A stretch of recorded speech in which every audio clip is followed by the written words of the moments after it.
இருளை விலக்கி உலகை எழுப்பும் ஞாயிறு அங்கே குடியிருப்பான். அவன் ஆனை முகத்தனின் அடியவர் மனத்தில் ஒளியாய் வந்து கொலுவிருப்பான்.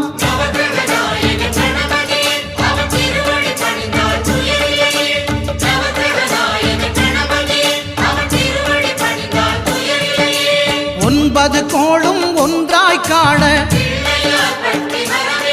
அங்கு கற்பகம் என்னும் கடவுளின் மெய்ய